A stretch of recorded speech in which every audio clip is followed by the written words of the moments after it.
Well, hello, this is Jeff Gaudiosi, and you're on misplacedstraws.com where music comes to life.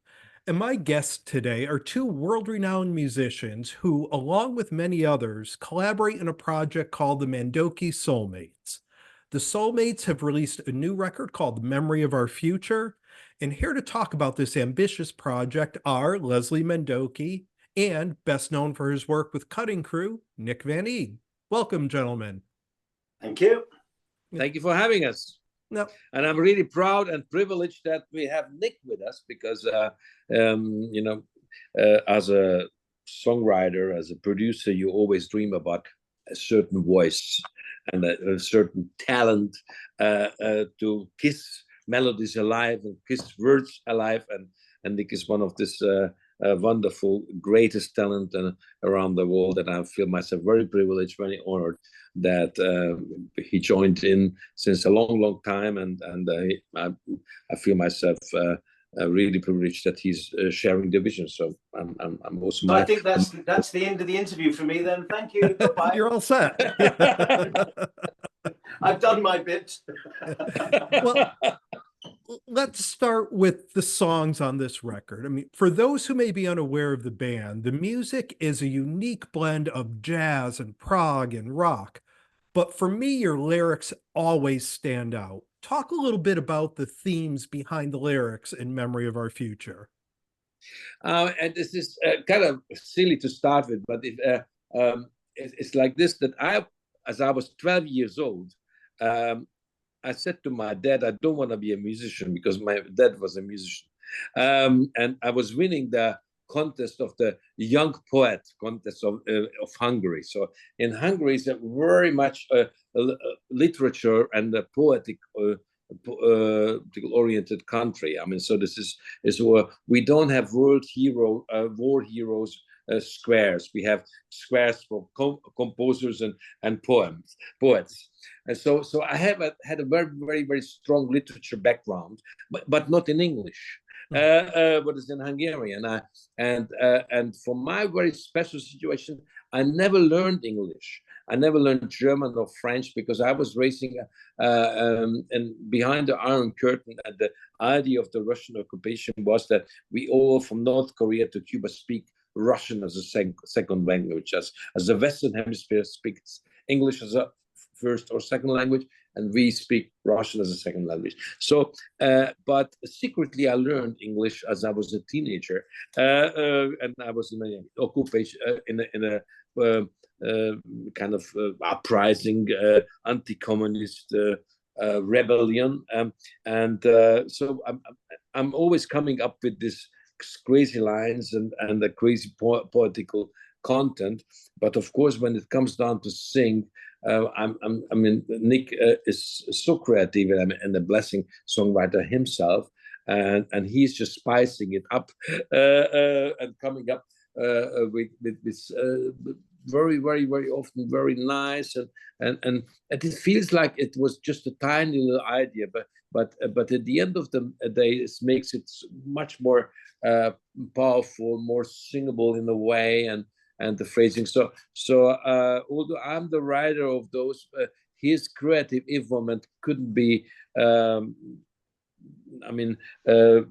It's just without that, or without him, or without the way he turns it to music, it would not be the same. So I really have a great appreciation for his input, creative input for that. But the lyrics situation is indeed it comes from my rebellion. And always been a rebel, and it goes on to my kids too. So. And Nick, how did you first meet Leslie and become involved in the project? It's been over 15 years now. I can't remember how we actually met, but I was asked to join one of the shows, and it was very memorable because I was asked to play at a show in Germany, and I thought it was going to be with an orchestra. That I was told there was an orchestra there, and send the sheet music over and all that. And as I was said, the lady, Nick Van Eede, as I walked onto the stage, the orchestra were walking off. I was like, oh, hello, Nick. Good luck. Hello, Nick. Tubas and violins and things. And I was like, what's going on here? So I said, so I stood there in that beautiful sunset. I think it was Augsburg, something like this.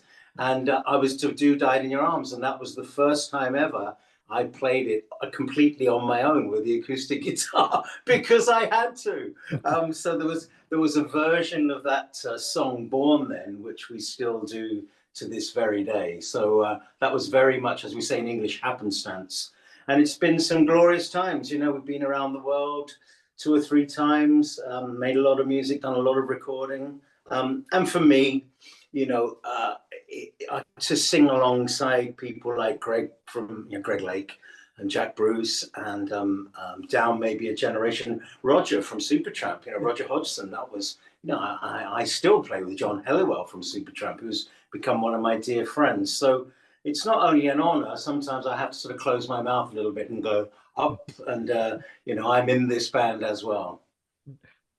And with so many amazing artists that take part in the Soulmates, when you're putting a record together like Memory of Our Future, how do you determine who fits what song? That, you know, Nick has the perfect voice for this song while Tony Carey fits best on that one. How do you sort of construct it? Normally, when the band doesn't have any limitations, and it was for many records was the case, so no scheduling limitation, what I'm saying. And then Jack Bruce was answering this question, what you was asking me right now, on the second album, that he said, unless he likes Duke Ellington, he knows exactly who's going to sing what, and who's going to play what and where. And it was very nice, and thank you for this conference. But the reality is, in the meantime, a little bit different, because take Nick as a great example. He couldn't join us in the beginning of the recording, you know, and so I was I couldn't normally. That would be for me the most preferable way to do it, record everything in basically with Nick, and then, you know, see I do this with Jesse, and I do that with Tony and all the rest of it. But for some schedule reasons, he was rather coming into the end bit of the procedure. Ideally, is as earlier, but basically, I feel let's take the song "Blood in the Water," say for instance. And Nick is opening up in such a strong way, you know, this I gave to the song in a kind of really sophisticated kind of arrangement on the vocals, but it's everything based on Nick, you know. It's built on his way to open up the song and lead through the song, and also then when it comes to the middle eight and that is getting a little softer and more lyrical in a way, then he's leading through it. So that's how I generate. And also to chip in, I think that there are obviously songs that are a bit bluesier, and that would be definitely Tony. You know, I'm not a blues singer, so he nails those, and Leslie would know that immediately. And Jesse from Supertramp, you know, he's got a kind of cooler, controlled studio voice. So a lot of the quite complicated songs, I'm like, bye. Jesse takes those, and as Leslie was saying, I think, you know, I've got a pure, sweeter voice maybe, and so the combination is good. And on stage, you know, or in the studio, you can hear them all in there. That's the Soulmate sound, is that you'll get one solo voice poking through and people can go, oh, that's Nick, or Back in Time, you know, that was Ian Anderson or whatever, and then we all come together and sing the harmonies. So that for me is the Soulmates trick. Yeah, absolutely. I agree, actually.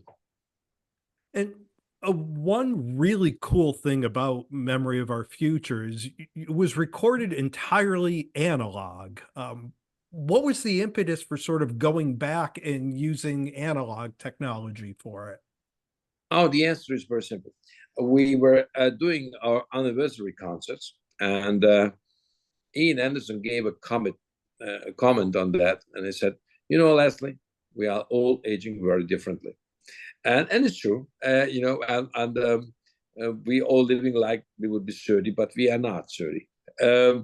And so, and Tony Carey came up between, as we had about 4 days break between two legs of the anniversary concerts, and he said, "Leslie, I really hate you." And I said, "What? I really desperately hate you." I said, "What's up?" I said, "You know what? The new songs, like there was a Stupidity or a Big Quit or Blood in the Water, Animal of Reason. All this stuff is like something like you would be 25 or 22, because these, you know, this power of this writing is kind of very young." And Tony came up, or maybe it was Mike Stern, I don't know. He said, "Leslie, do you have everything in the basement of the studio? Like, you know, you don't sell anything. So you still have everything, all the analog machines, the 2-inch machines? I haven't seen these kind of machines for ages." And I said, "Yeah, well, of course I have it." So we went down after the tour to the basement of the studio, and you know, and the plastic foil was everything, you know, packed in the corner, and so we put it up on a studio elevator, and I called the old engineers, and I said, "Guys, we just have to reset and realign the old analog machines." What was the reason?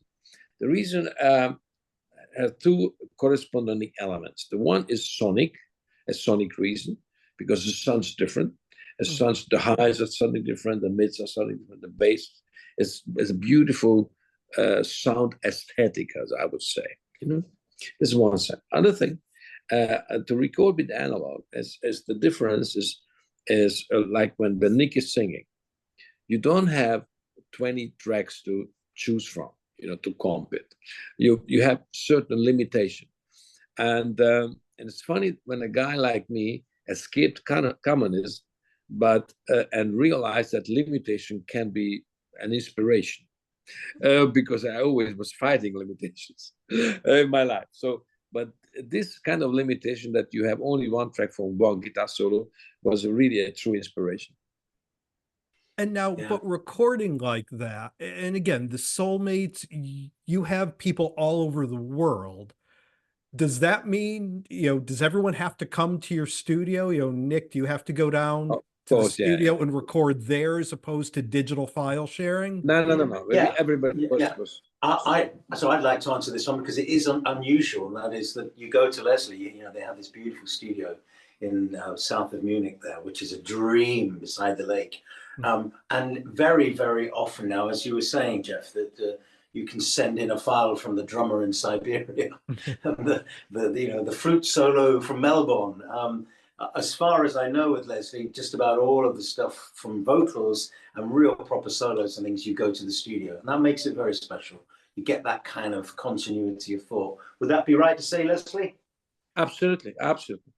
I mean, because and this is the magic when we are, you know, when you have Richard Boner and Corey Henry together, you know, and Mark Stern is popping in, and Adi Mola comes by. You know, this is a magic, and we have a little hang, and you know, I'm cooking, and you know, like for these upcoming shows, Chester was calling from California, said, "Can I take my son again on a tour? Because you know, my father was taking me on his tours, and it's so wonderful. But please cook the same pasta as you were cooking in the last during the recording." Yeah. So this is a kind of family thing. Yeah. And changing gears a little bit, Leslie, when we talked last time you were here, we talked about your amazing background, you know, growing up behind the Iron Curtain and just being a musician with a bigger world view than most had in that scenario. Considering where you came from and kind of where the world is today, what do each of you see the role of artists and music in general in this global view? I understand the world right now, like we are in a labyrinth of crisis, and the compass is lost. So I think we musicians have a great responsibility, because unlikely to filmmakers and theater artists or poets or writers, or painters. We can write a song a day and next day being on stage and recording and release it. So, and we are so privileged that the people are coming to the shows because they want to see us, and they come in with an open heart to be a part of our life and letting us be part of their life. And this is the greatest privilege. And we should have, appreciate this in a great way. And in these trying, challenging times, what we are going through right now, in this division, what we are experiencing in families, in nations, in groups, I think we should live up to the idea that music is the greatest unifier. That we sing our songs for peace, we sing our songs for freedom, and for humanity.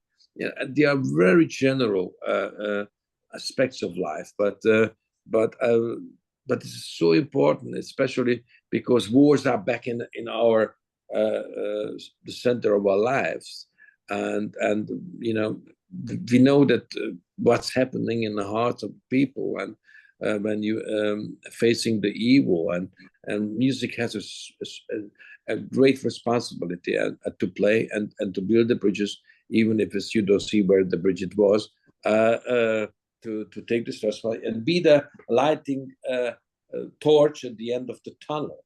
And if you see the black swan on our cover, our job is, Nick and myself and all the rest of the Soulmates, to the end of the show, and you're listening to the album, when you are finished 80 minutes of Soulmates, that this black swan turns white again. That's our job. Beautifully said. Yeah, I'm 66, and I was between after the wars. Vietnam, maybe when I was a tiny boy, but that was in another foreign planet. As far as an English boy was concerned. So we've had it good for so long, and I've never found life aligning so scarily. There's lots of things. You read your history books, just one thing goes, that doesn't matter. Two things, but three or four things all line up. That's when the shit kicks off. And I've happily written, 150 songs about love, about beaches, about dogs, about, whatever. But more and more now, it's not like a calling to do it, but you have to. You cannot dodge at least referencing it. And I wanted, if I may, Leslie, it's right. This is unrehearsed, but brand new song, almost a folk song. I think it's called, jokingly, because it's almost a folk song. But pack up your cradles and help the old ladies. We leave tonight. Trust who you can, but you're safe in my hands. I am here tonight. Just met a man with a Glock 710, and he's free tonight. From the fights that they started and the seas that they parted, seems to me these are difficult times. And that's about wait a minute. It's beautiful. It's touching me. Thank you for sharing that. Wow. Thank you so much, Nick. Really, it's touching me.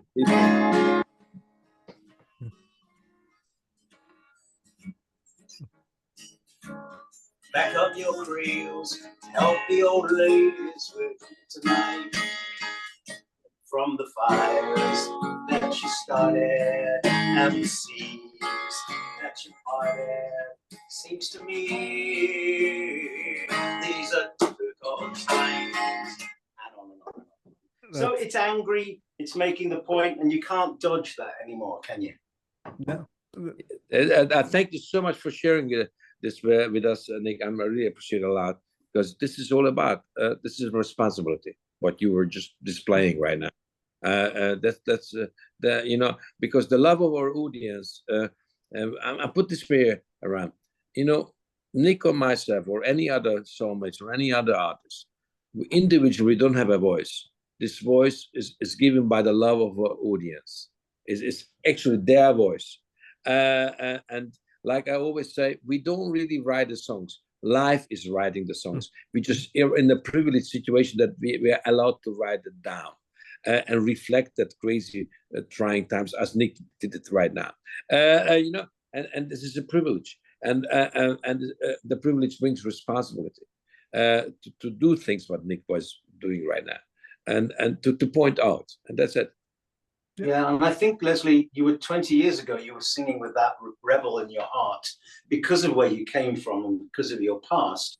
And 20 years ago, it was always relevant. But, you know, okay, there's Leslie with his, you know, fist in the air. But hey, you were 20 years ahead of your time, really, because, you know, look what's happened. So that is every year I come back and sing one of your bloody songs, it becomes more and more relevant, you know. So power to you. Thank you so much. And you know, I remember that we Hungarians got blamed.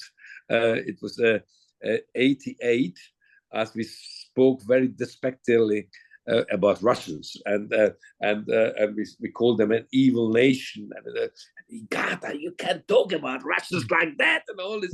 And I said, "You're not reading Dostoevsky," was my answer. And you know, and we said, "Well, wait a minute, they are so different." And you know, all the, you know, the Western Hemisphere say, "I'll be easy on them, don't worry." And finally, they left Hungary, 89.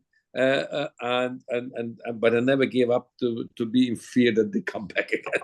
So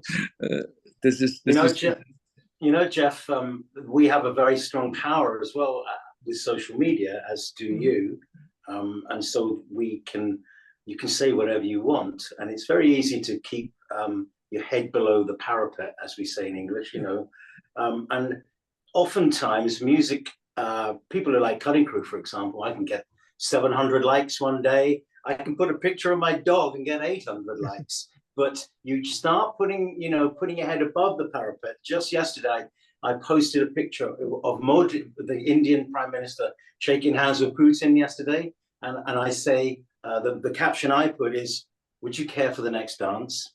And I've had 10 likes instead of 1,000. People, you know, they're nervous about being associated with making a comment. And frankly, you know, I don't care about swearing now. I don't give a fuck, you know. It's time. Yeah, well, I agree. I agree to maximum extent, absolutely. Yeah. On a little bit of a lighter note, when it comes to songwriting, that was honestly, I've been doing this a little while. I think that was probably one of the greatest discussions I've ever had on this site. So I thank you both for that. One thing, Nick, I have always wanted to ask you personally. I mention on here pretty frequently, my favorite band in the world is Marillion. And you are one of the few people who have ever from the outside collaborated on lyrics with them. How did you and Steve Hogarth end up writing Map of the World? All right. I love Marillion. We're playing 2 shows with them this year at their conventions, one in Berlin and one in Britain. We toured with Marillion on Hogarth's first ever tour, the Season's End tour of Europe. So he was the little baby then, shitting his pants, you know, the first time he'd ever been out post Fish. And I watched him, and it was scary. You know, those Marillion fans back then were like, let's see what you got, you know. That was me. Yeah, exactly. And for me, he is the greatest thing that ever happened to Marillion. So there you go. So we became friends then. He came out and stayed with me when I was living in Barbados, name drop, ka-ching, plunk, and to write some songs. And about 2 bottles of rum later, I had a song called Map of the World. We, you know, cut it to pieces, cut it up and everything. And hey presto. And I know they didn't play it very much for a while, but I've noticed it's back in the set quite a bit now. So I'm very proud. Yeah, great band. And now the Soulmates, you guys did a live stream event a few years back. You mentioned the 30th anniversary shows. Do you ever see a time when some subset of the Soulmates will be able to do some US dates?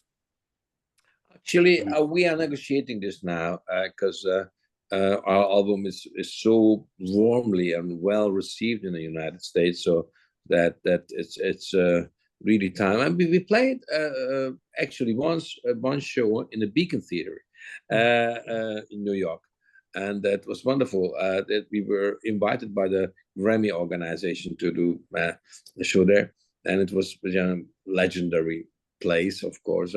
Scorsese made the Shine a Light with Rolling Stones there and so on. And it was wonderful. And we would love to get back. So it's just about our agent and the managers and the labels, some negotiations. But it's a big extra to bring it over. So the cutting crew is easier to handle, but we are just about it. Yeah. And Nick, any plans for you to hit the road, either solo or with cutting crew? We've never stopped. That's why I couldn't be on Leslie's first part of the recording last year. We're always gigging. I'm busier now than possibly even when we were, having hit records. This year I took off for writing.